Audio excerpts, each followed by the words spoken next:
continuación nos va a presentar una conferencia sobre las encuadernaciones de Rico y Sinovas que se conservan en la Biblioteca Nacional, Carlos Vera Carrasco. Carlos es encuadernador artístico de la Biblioteca Nacional de España. Su formación profesional la realiza en el taller de su padre, el encuadernador Benito Vera. Además, obtiene el título de Maestría Industrial en la Escuela Nacional de Artes Gráficas y ha impartido la docencia de la encuadernación en diferentes escuelas públicas y privadas. Desde hace años lleva realizando un trabajo de identificación y descripción de encuadernaciones históricas pertenecientes al Fondo Antiguo de la Biblioteca Nacional y pertenece también al grupo de procedencias de dicha institución cultural. Y ya sin más, le cedo la palabra. Hola, buenas tardes a todos y a todas. En primer lugar, quería agradecer al Museo Arqueológico la invitación que han hecho a la Biblioteca Nacional y a poder darles a conocer una colección de encuadernaciones bastante singular y poco conocida que ingresó en la Biblioteca Nacional en 1901. La colección se compone de cerca de 1.200... Lo ampliamos así. 1.200 tapas, aproximadamente, en concreto 1.138, y son de las bibliotecas públicas que hay en España. La nacional yo creo que es la única que cuenta con una cantidad similar y tan variada. A nivel particular hay bibliófilos, libreros, encuadernadores que han reunido tapas de encuadernaciones, pero no en la cantidad y calidad que tiene esta colección. En la Biblioteca de Cataluña sé que hay una colección de tapas de encuadernaciones que proceden del escultor y coleccionista Frederic Mareix, pero están sin catalogar y sin estudiar ni describir. Existía una costumbre bastante generalizada en el siglo XIX de modernizar, o sea, una moda de modernizar las estanterías, las bibliotecas, uniformando todas las estanterías. Esta moda, pues, no solo era del siglo XIX, sino se abarcó los siglos anteriores, XVI. Ejemplos tenemos la Biblioteca de Escorial, que unificó muchas encuadernaciones con esta encuadernación gofrada en piel de becerrillo, estampando siempre el supralibros con la parrilla. En la Biblioteca Nacional, cuando en sus inicios se denominaba Real Biblioteca Pública, se hizo algo similar con este tipo de encuadernación tan sencillas, algunas veces en color rojo y otras veces en marrón. En el siglo XIX, en época en la que Rico y Sinovas vivió, recordemos que llegó a ser octogenario, existían también bastantes bibliotecas. Ejemplo de biblioteca, la más importante de esa época era el Duque de Osuna Infantado, que casi muchas de ellas las encuadernaba un encuadernador que firmaba al pie del lomo como Binet, y bueno, generalmente ponía las iniciales de O y la corona ducal.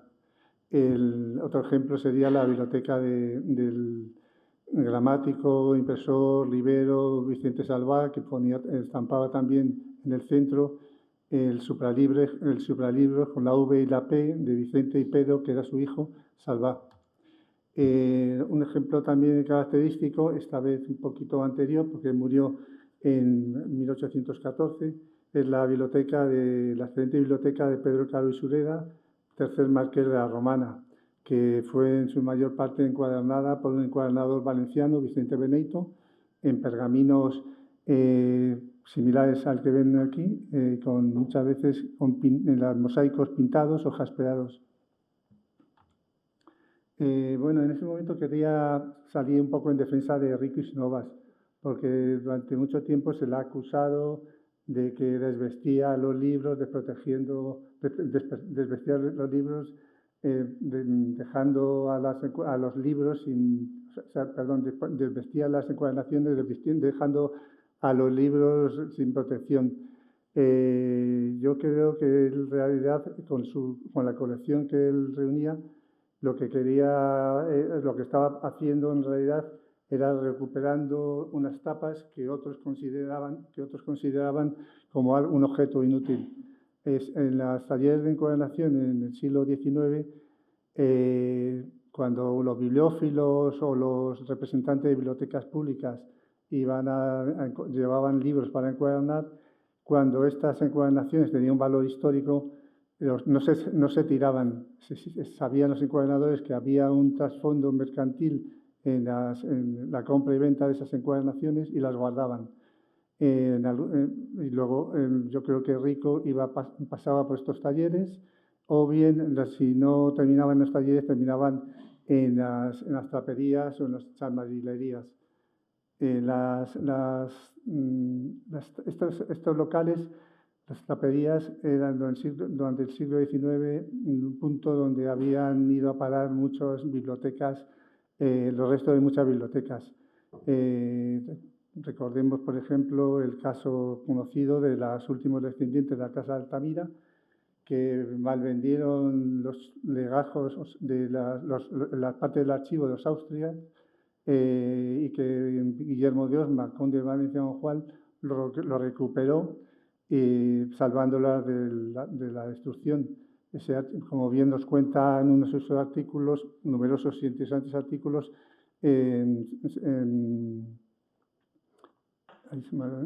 Gregorio Andrés, perdón. Entonces, él lo que hacía, pues seguramente Rico y Sinovas o bien iba por los talleres de encuadernación o bien iba por las traperías. La compra de la colección esta se formó en 1901 una comisión que en principio rechazó la adquisición por considerar que eran despojos de bibliotecas. Afortunadamente, una segunda comisión consideró interesante la colección y recomienda su compra, y por considerar que forma parte del libro y que puede ser objeto para el estudio de la historia del libro en España, pues decidieron que se incorporara a la Biblioteca Nacional. Rico y Sinovas, como ha pasado, como hemos visto con los pergaminos, conservaba las tapas pegadas a unos cartones de aproximadamente 110 por 70. Estos son restos de los cartones donde estaban pegadas, porque luego se lo explicaré. En el año 2000 hubo un proyecto de restauración y se despegaron de los cartones originales las tapas. Se conservan algunos cartones, como 10, y bueno, estos son restos de esos cartones. Dependiendo del tamaño, él los distribuía, dependiendo del formato, los distribuía por la tapa. En algunos casos, pues las forraba con telas estampadas. Las tapas abarcan un periodo bastante amplio de la historia del libro, generalmente en 5 siglos. Pero antes de enseñarles una muestra de una selección de las encuadernaciones, me gustaría hacer una introducción previa a dos herramientas utilizadas por los encuadernadores que son fundamentales para la decoración de los libros y que si se lo explico brevemente podrán comprender mejor la decoración que van a ver. Una de esas herramientas que utilizamos los dobladores son llamados hierros. Hierros en realidad se llaman indebidamente porque era el metal con el que se fabricaba en el siglo XVI, en la Edad Media. Actualmente son de bronce. Un grabador nos graba un dibujo concreto y bueno, pues los hierros son fundamentales, es un objeto fundamental para datar una encuadernación. Cada hierro tiene un estilo determinado que generalmente reproducían las portadas de los libros o las fachadas de las universidades o de las catedrales. En concreto, la parte superior son hierros aldinos que tienen una influencia de Aldo Manuzio, y las de abajo pues, serían del siglo XVI, XVIII y XIX. Otra herramienta importante es la rueda. La rueda es un cilindro metálico que un grabador nos reproduce un dibujo concreto se inventó en finales del siglo XV, principios del XVI, como consecuencia de la invención de la imprenta. Con la invención de la imprenta hubo mayor demanda de libros y los encuadernadores necesitaban una herramienta que acelerara las decoraciones, porque hasta entonces las orlas se hacían repitiendo hierro a hierro el motivo. Con esta herramienta, bueno, pues se rentabilizó el trabajo y al mismo tiempo se aceleró. Este hierro circular va incorporado con una horquilla de hierro y a su vez va unido a un mango largo, que el motivo para que sea tan largo es que nos apoyamos en el hombro para hacer más presión al dorar sobre la piel. El método para dorar es sencillo, entre comillas.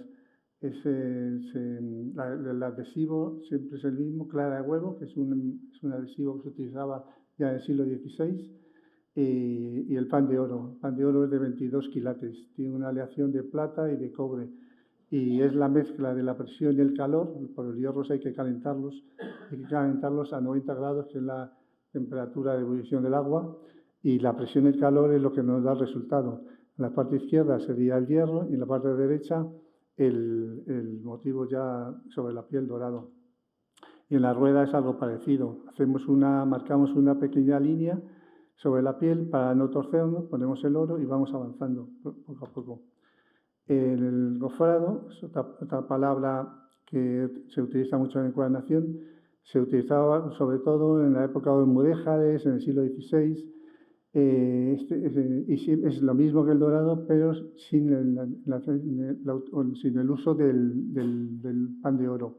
Se humedece ligeramente la piel y con menos calor que con el dorado se va estampando el hierro. En concreto, este hierro que ven ustedes es un hierro de influencia mudéjar, es un lazos simples redondeados, y a la izquierda sería el resultado de la estampación.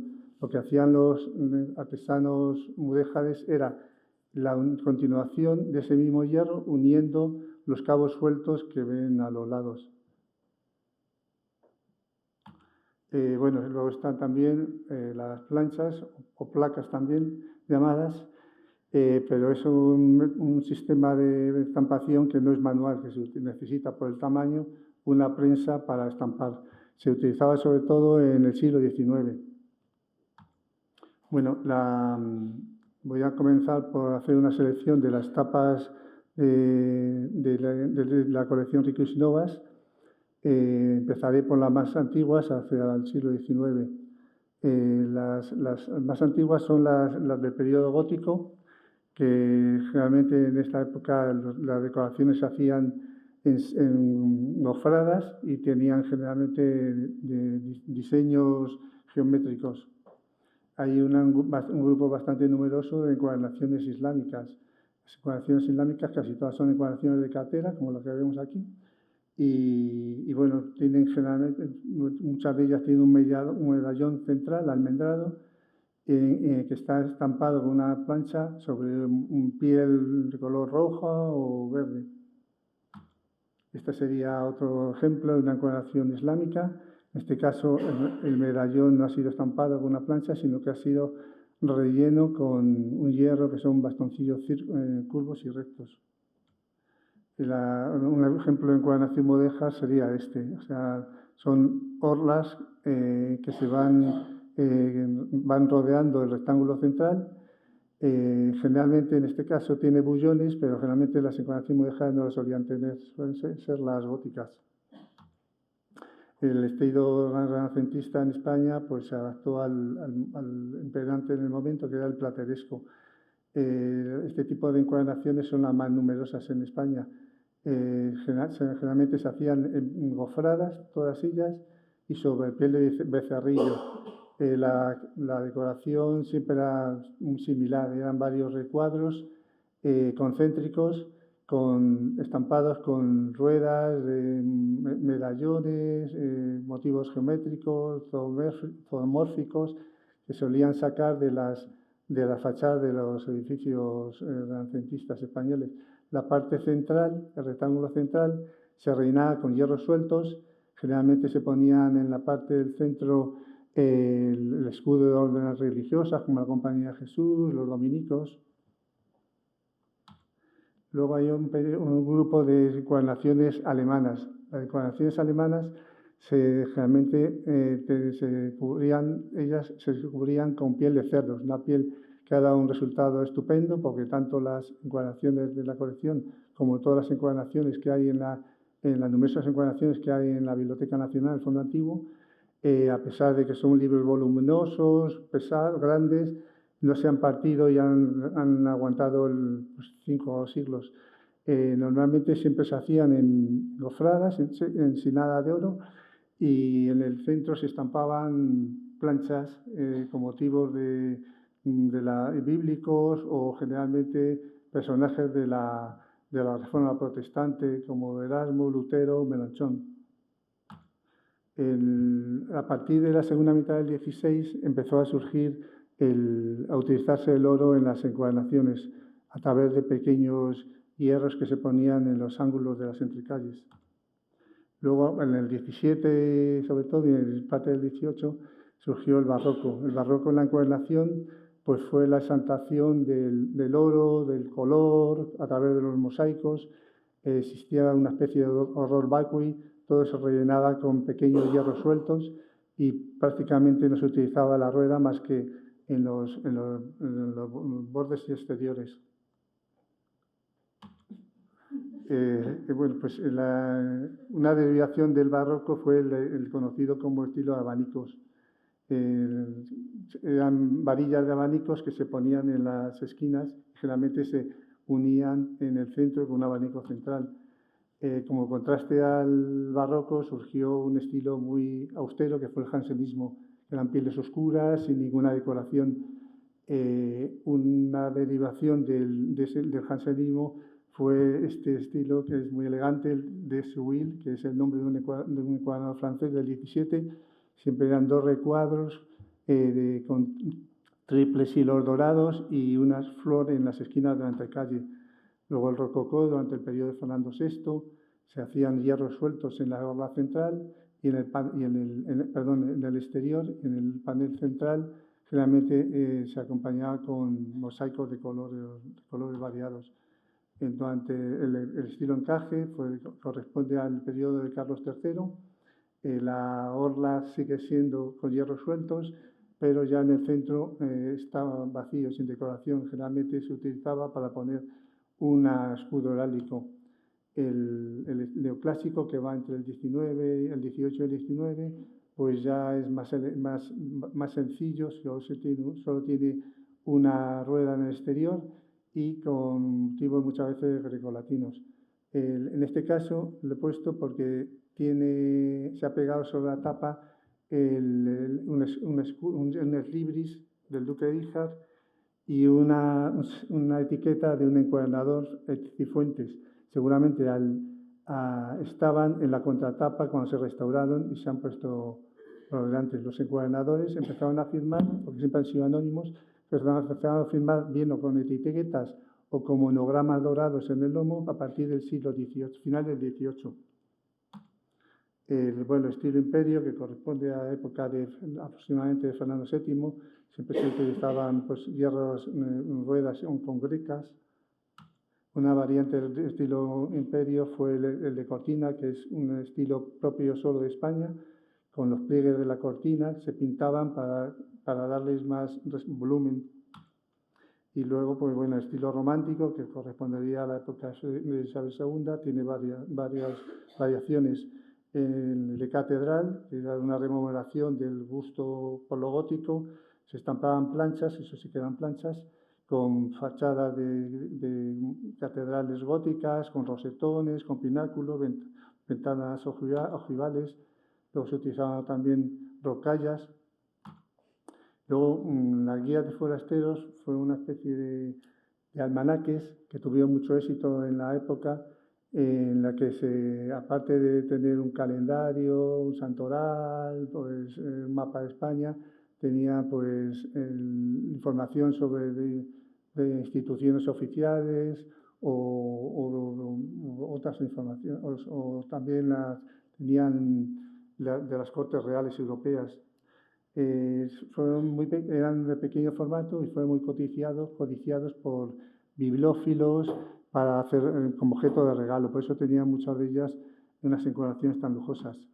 Esta está hecha con terciopelo. Estas estaban cubiertas muchas veces con papeles de colores y tenía un medallón central con un dibujo que estaba protegido con una lámina de mica. Luego hay otro grupo muy importante de encuadernaciones heráldicas. Como un ejemplo sería la de don Pedro de Aragón. Esta sería del cuñado, el nuero el yerno, perdón, del conde duque de Olivares, el conde duque de Minas Torres. También hay de los Borbones y de los Austrias. Esta es también muy famosa en la Biblioteca Nacional, es la del cuarto duque de Uceda, que fue virrey en Sicilia, encuadernada en pergamino verde. La de Isabel de Farnesio, una reina muy culta y muy inteligente, tiene el escudo acolado de Felipe V y las 6 flores de lis de Parma. Cuando Rico y Sinova coleccionaba estas tapas, no tenía un afán de acaparar tapas, sino de enseñar y divulgar la historia de la encuadernación y poner en valor el oficio del encuadernador artístico. En realidad, Rico fue un adelantado de su época, porque cuando no se hacían estudios sobre la encuadernación en el siglo XIX, él ya tenía el manuscrito del arte del libro de España, que se publicó en 1941, después de muerto. Y aparte de esta colección de tapas, una faceta suya, poco conocida también, es que recorría muchas bibliotecas, universidades, buscando encuadernaciones artísticas para, a falta de fotografías, hacer calcos.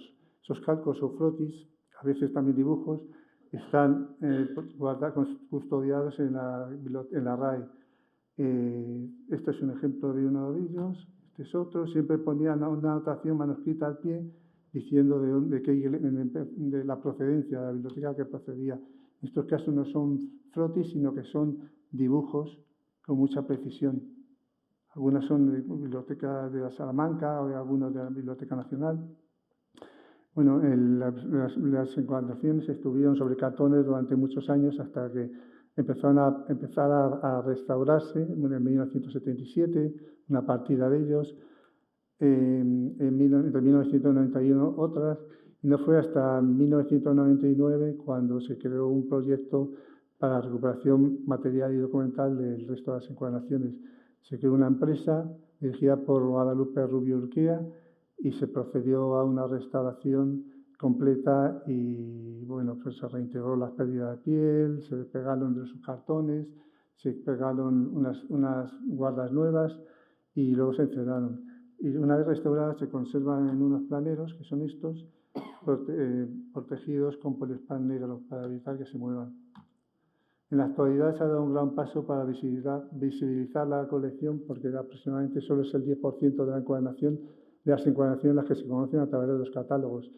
Se están catalogando las encuadernaciones y para ello se ha creado un modelo de ficha descriptiva diferente a la de las existentes diferente a las existentes para los libros. Tenemos que tener en cuenta, y eso es un mérito de la Biblioteca Nacional, que han hecho un gran trabajo, que la ficha descriptiva normalmente las fichas bibliográficas van asociadas al registro de un libro. Si existen unos datos como el libro, el título, el autor, el impresor, el año, pero aquí estamos hablando de lo que se conocen como encuadernaciones exentas. O sea, tenemos el continente, pero no tenemos el contenido, no hay datos. Sin embargo, gracias al esfuerzo de las bibliotecarias, pues se ha creado un modelo de ficha bibliográfica en el que se puede identificar la encuadernación desde el estilo al periodo que se realizó la encuadernación. Se crean también puntos de acceso que permiten localizar otras encuadernaciones del mismo estilo y al mismo tiempo se crea una bibliografía, un tesaurio de términos artísticos y la información sobre antiguos poseedores. Si ustedes están interesados, si nos metemos voy a poner un ejemplo, en el catálogo de la Biblioteca Nacional, si se abre. Bueno, sí.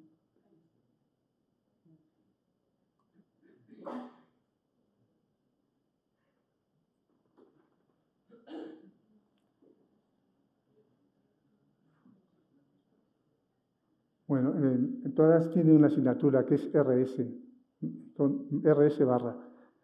Entonces, si buscamos por asignaturas, ponemos una de ellas, al abrir asignatura, si pinchan en la parte superior en el registro del catálogo, aparecen todos los datos que les he comentado. Aparece toda la decoración, aparece la procedencia, la descripción de la encuadernación y al final, en la parte de la imagen de la encuadernación, sería la encuadernación que estamos describiendo. Es una encuadernación tipo Rollier con cintas entrelazadas, con mosaico de pintado en blanco y el escudo descrito por José María Francisco Olmos de la Complutense, un experto en heráldica que nos está ayudando mucho.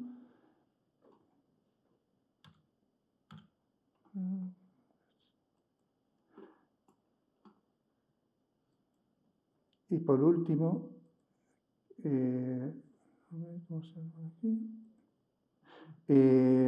a raíz de, casualmente esta semana, en el blog de la Biblioteca Nacional se ha publicado un artículo que explica todo el proceso que se ha seguido para la ficha bibliográfica. Es juzgar un libro por las tapas, conocer y describir las encuadernaciones bibliotecarias nacional, en el que pueden ampliar los conocimientos lo que les he explicado.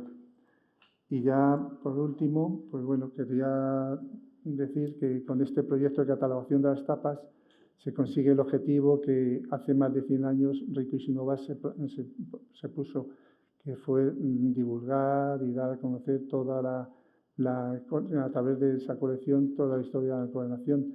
Y al mismo tiempo la Biblioteca Nacional cumple con su misión, que es custodiar y divulgar los fondos que tiene, los numerosos fondos que tiene.